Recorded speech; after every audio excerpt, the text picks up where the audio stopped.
Guys, my bad, man. I missed the upload yesterday. I was out all day yesterday. Didn't get home till about 7, 8 o'clock, bro. My bad. But we are back. We got plumber came to fix block pipe, but instead solved two case murders. Crazy. What? I'm a plumber and I'm on site for a job. And we got we're snaking a drain, and we've been pulling back. We probably pulled back about 10 pounds, 15 pounds of like it looks like flesh type of stuff, meat, and we don't know what it is. When these plumbers were called out to a quiet Ontario neighborhood in December Imagine finding something like that on your job, bro. That's scary. 2017, they expected it to be a routine job. A blocked drain is usually a simple fix. The plumbers brought their drain snake with them, an essential plumbing tool made up of a long wire with a corkscrew end. If the blockage wasn't substantial, it shouldn't have taken them longer than an hour with this specialist tool. But they encountered a problem. After several days of blocked pipes, the neighbors were getting antsy. They wanted a quick and easy fix to the problem. But what the plumbers discovered in the drains was anything but quick and easy. Their gruesome discovery would have police descending upon the area, turning it into a crime scene. The plumbers had discovered evidence of a grisly murder with far-reaching consequences, and body parts callously flushed down the toilet. This is the chilling story of Adam Strong. Let's start with Rory Hachey. She was born in July 1999 in Oshawa, a quiet suburb in Ontario, Canada. She was a bright and spirited kid with a fondness for animals and the elderly. She kept herself busy outside of school as an Army cadet, and by the age of 13 she had received the Cadet of the Year title twice. But when she entered high school a year later, things took a turn for the worse. As a 14-year-old freshman, she was offered crystal meth. She accepted it, the first mistake in what would go on to be a years-long struggle with addiction as only a teenager. Rory came from a troubled background. Her grandfather was Bernie Gwindon, otherwise known as Bernie the Frog, the founder of Satan's Choice Motorcycle Club, which was for a time the second largest biker club in the world. As an outlaw biker with drug and assault convictions, he'd served 22 years in prison and had had anywhere between 11 and 16 children. One of these was Rory's 11 and 16 children. They would never, bro. uncle, Harley Davidson Gwindon, who owned a clothing store in Oshawa. Rory and her uncle were close. Harley himself was a Hells Angels biker with a history of drug offenses and a tattoo on his back that announced his fight record in prison: 41 wins and no losses. Still, he had a soft spot for his teenaged niece. In 2016, when she was 17, she lived with Harley and his family when he was under house arrest on drug charges. Rory's mother, Shannon Dion, had reported herself to the Children's Aid Society because she thought it was the only way of getting Rory the help she needed with her addiction. The services didn't help, but Rory was able to turn her life around on her own. The last 6 months of her life were positive ones. Rory had a boyfriend, Tony, and even her own apartment. Harley had recently given her and her mother $1,000 to help with living expenses. That's good. But Rory had found a job of her own and had gone back to school. Things were looking up. In August 2017, her aunt, Michelle Gwindon, took her to a drugstore to buy a pregnancy test. It came back positive. Rory was pregnant, and she wanted to keep the baby. She was looking forward to motherhood. But it was at the end of that same month that things would go horribly wrong. On August 10th, there was an unexplained fire in Rory's mother's house. It injured Shannon and killed her dog.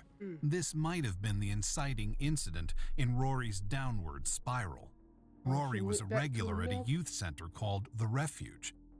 Workers there noted that she had relapsed into drug use recently, though in August they said she was doing better. A few days before the end of August, Harley met with Rory and noticed something different about her. She didn't want to talk about what was going on with her and seemed cornered, secretive. He described her hug as heartbreaking, the largest hug she'd ever given him, a hug that felt like a final goodbye. On August 29, 2017, Rory's friend and the friend's mom took her to the hospital. We don't know exactly the reason why, but she's been described as having had some sort of mental episode. They were captured on CCTV sitting in the waiting room. Rory's friend and the friend's mom were pictured exiting the hospital shortly afterwards, leaving Rory alone to wait. She sat in the waiting room for 15 minutes, but then she left before she could be examined by a doctor. She can be seen in this footage leaving the hospital on her own. This was the last time Rory Hache would be seen alive. When she didn't show up at the refuge for a few days, her friends and guidance counselor began to get worried. Together with her family, they raised the alarm.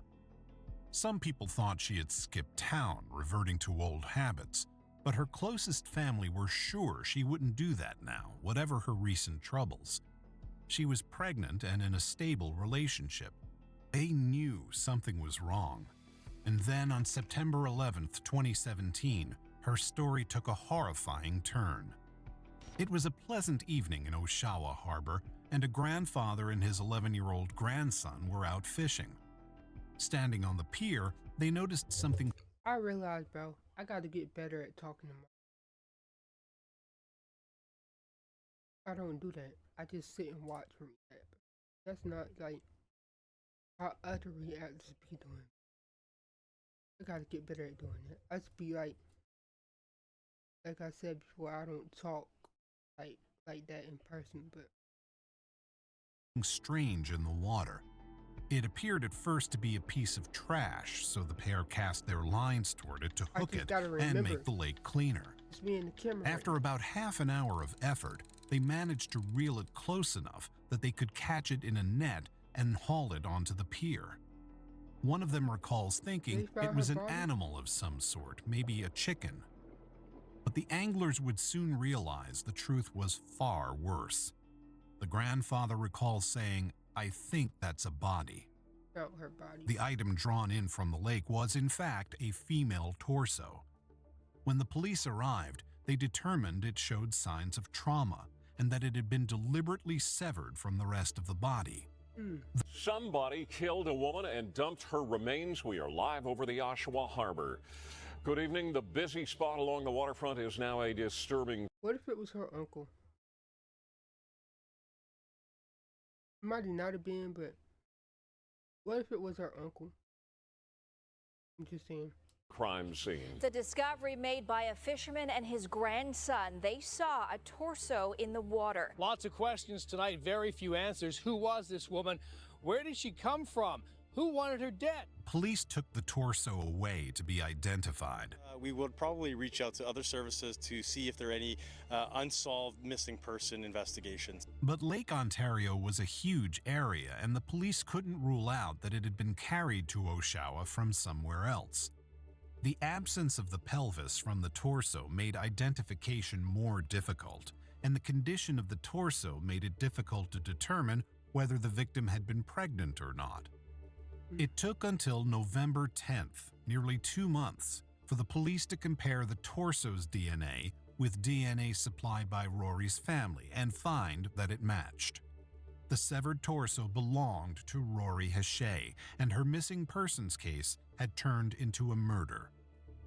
But how had her torso ended up in the lake? Who had killed her? And, horrifyingly, where was the rest of her body? There were no leads. The lake had washed away any evidence that could point to the perpetrator, and Rory's final movements were a mystery. They didn't know how long she'd been in the lake or how long she'd been alive after leaving the hospital waiting room. Whom had she met? What had they done to her? For now, the police didn't know, and the family settled down anxiously to wait. They waited until December 28, 2017, when the police were notified of a grim discovery by an Oshawa plumber. The plumbers were called out about a pipe That's where they blockage found by a that's her couple in body? an upstairs rental apartment. The blockage had lasted several days, and the other resident of the building, the man who lived in the basement suite, Adam Strong, hadn't been able to do anything about it, though he'd asked the upstairs neighbor for a plumbing snake to clear it. He'd told them it was an inflated condom blocking the drain. Not an inflated The car. upstairs neighbors took it upon themselves to call the plumbers. The source of the blockage was the downstairs apartment, which Strong had been renting for over a decade. So the plumbers knocked on Strong's door. The basement suite was filled with a nauseating stench. Strong seemed nervous, commenting that the state of the drains was vile. And as we know, as the plumbers snaked the pipes, they found something awful. Yeah, I've never seen that. I'm thinking you gotta be solved. Everything is here. Look at your room. Oh, Knives by the bed. God. Oh my God. The police arrived shortly afterwards. They suspected that the material coming out of the pipes was human flesh. The plumbers were horrified by what they'd stumbled upon and the awareness that they'd spent so many hours in contact with this man. Because when the police knocked on Strong's door, he opened it and said almost immediately, "The jig's up, it's a body." They arrested him instantly. While in the squad car outside, he continued to be talkative. He said, "If you want the rest of her, she's in my freezer, and she's pretty defleshed." With a mounting feeling of horror, the officers opened the freezer. Inside it, they found various severed body parts. These included a human head. On the neck was tattooed the word "alive," the same tattoo Rory had had. These were Rory Hachey's body parts. Her autopsy revealed multiple facial injuries and 2 fractures. The exact cause of death was not certain.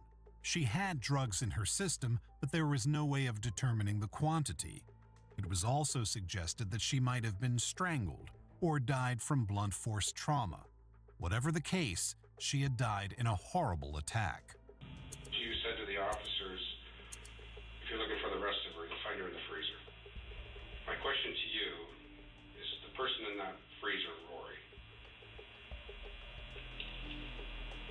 I decline to answer that question. I was told these things go on for like hours. Is that true? It can. It's true. The police didn't get anywhere interviewing Strong, though he'd previously been talkative, almost bragging about the human remains found on his property. Why would you So they brag turned about back something to like his that, huh? apartment to search for more evidence. It was extremely messy and cluttered.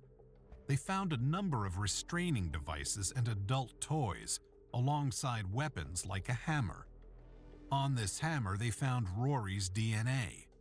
They found Rory's running shoes in a plastic bag with what appeared to be blood spatter on them. They also found blood spatter on the wall and the bottom baseboards leading into Strong's bedroom. There was evidence of other crimes too.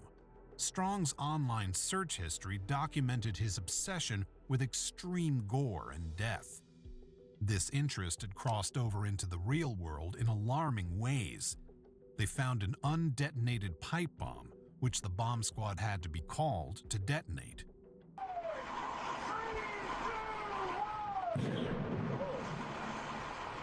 Tonight, a loud bang in the heart of an Oshawa neighborhood, the controlled explosion of a suspicious package at the scene of a suspicious death investigation for Durham Regional Police. Perhaps most damningly, they also found a specialty knife in the knife drawer. It was the sort of knife used by hunters to cut and skin animals.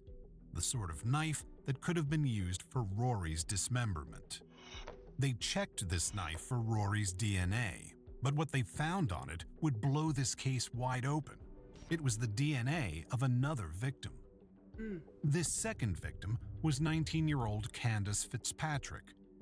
Candace was born in 1989. Not much is known about her except for her similarities to Rory. She too was often out on the streets in Oshawa, and she also had a drug problem. But she also had a loving family, the same way Rory did, and that family had been looking for her for nearly 10 years, ever since she went missing in March 2008. The remaining missing female at the time was identified as Candace Fitzpatrick from the Oshawa area. Family had reported to the DRPS in 2010 concerns of her not having been seen since 2008, and she was 18 years old at the time. I felt right from the get-go that this was a seasoned person that has done this before, because my daughter was tough. She was very tough, and she would not have been an easy catch for anybody to handle, you know what I mean? So I knew he knew what he was doing. Now, finally, they had a clue as to what had happened to her, and it was nothing good. They had Candace's DNA on the knife, but they found no sign of her body, so they went back to Strong. Initially, he wanted to talk about Rory. He revealed a callous, cruel attitude to her death and the way he'd dismembered her, which he said he'd begun on Christmas Eve 2017 because that was when the neighbors were away. So, the 24th is when you start this. You said Christmas Eve? Yes. Are you doing this while it's frozen, or is it partially defrosted? Completely defrosted. Okay. They had already charged Strong with committing an indignity to a dead body. He believed that as long as they stuck to this line of questioning about the practicalities of what he'd done after Rory was dead, he was safe from any other charges. But the more he told the detectives, the more they could push him to reveal more incriminating details, and the more a judge could infer about what he'd done to Rory while she was alive. Strong did not give an actual confession to either murder, that of Rory or of Candace, but he did admit to knowing Rory, having had dinner with her, and that she'd come to his apartment on more than one occasion. He continued to confess that he dismembered her body after her death, and expressed surprise that her torso had been found in the lake. He didn't think she should have floated. He also described the months it took him to dispose of her body parts as the result of procrastination. He blamed his possession of the knife with Candace's DNA on it as procrastination too, admitting he should have disposed of it and then he might not have been caught. And he admitted to having known Candace in the first place. This and the physical DNA evidence were enough for the police to charge Adam Strong with both murders in November 2018, a year after Rory's torso had been identified. Without a confession, the prosecutors had to focus on Strong as a person. Strong, born in 1972, was 45 when the plumbers found Rory's remains. He was a gas station attendant and occasional film set security guard. Not much is known about his early life, though he claimed to have had a bad childhood, blaming it for his behavior. "They are my actions, but I don't think I would have made those actions had I been nurtured," he said. "It was a really bad childhood." He also had a troubled history with women. Prosecutors called 2 women to the stand who'd both had relationships with Strong in the past, at least 20 years ago, when Strong himself was in his 20s. They said he'd enjoyed bondage and choking, which for one of the women was consensual, but for the other woman was not. She said she'd felt frightened for her safety when it happened. This troubling behavior painted a picture of an aggressive and cruel person. The defense tried to suggest that perhaps the girls had overdosed and Strong had panicked, disposing of their bodies in case he was blamed. Rory's head injuries, however, told a different story. Strong did his best to delay the trial's proceedings. It took place during the pandemic, meaning much of it was conducted via video link, but even so, there were occasions when he refused to appear. "I was up all night," he complained, refusing to meet with his lawyer to discuss the case. He said, "I'm tired, I want to go to bed." His arrogance did not endear him to the court. And on March 16, 2021, after many delays, Strong was convicted of 1 count of first-degree murder for killing Rory Hachey and 1 count of manslaughter in Candace Fitzpatrick's death. This was all the more remarkable without Candace's body and without a confession to either killing. But the confession to dismemberment was evidently enough. The count of murder carried an automatic life sentence. Perhaps resigning himself to his fate, in July 2021, Strong admitted to a prison guard the location of Candace's remains. The police took him to the location, which was an intersection in Oshawa, and he pointed out where he thought he'd buried her body. They recovered Candace's remains and were finally able to offer her family closure. We're barely surviving a year and a half going through this. I couldn't imagine 10 years, you know? And I met that family in person. There's no way that they did not report that child missing. There's no way, you know? They're good-hearted people. They're hurt, they're crushed. They're crushed. It's very hard to accept that this happened so close to the police station, so close to the downtown core, you know? I've lived in Oshawa 43 years. I was born and raised here. I never thought we had to worry about problems like this here. We had some bad people, but not sent straight from the pit of hell, you know what I mean? So I don't know how to feel about anything other than right now I'm most blessed by the work the detectives have done and their superiors and everything that's been put into this. I do not get the attitude. He's guilty of nothing in his mind. He's already judged, tried, and convicted himself of being guilty of nothing. You know what I mean? I don't have any words for this guy. I don't have any names to call him. I don't have any words for him other than, you know, maybe think about doing the right thing for this city and my family and all my friends that will never be the same again because this has slaughtered us all. Strong's sentence will be especially dangerous for him. Rory's family connection to biker gangs, including notorious outlaw biker Bernie Gwindon, founder of Satan's Choice Motorcycle Club, means that people on the inside will be gunning for Strong as the man who killed their leader's granddaughter. One convict said, "You can't kill the granddaughter of somebody connected to the Hells Angels. It all gets down to that. You can't kill a biker's granddaughter and get away with it." But we still don't know exactly how Strong met these women or why he murdered them. The prosecution theorized that these were crimes of opportunity, that Strong ran into Candace and Rory on the street and kidnapped them. He still has not revealed the truth. What's most disturbing is the decade-long gap between his first kill and his second, and the question of what he might have done in between. What do you think about this horrible story? How could Strong's crimes go undetected for so long? Let us know your thoughts in the comments below. Man, that's crazy. Is it over? Until next time, stay safe. Like, I don't know how to feel about it. I don't think you got to be seriously messed up to do something like that, bro. Like, I don't know. But anyway, if you guys like my reaction, go ahead and leave a like, comment, share, and subscribe to the channel. And I'll catch y'all in the next one.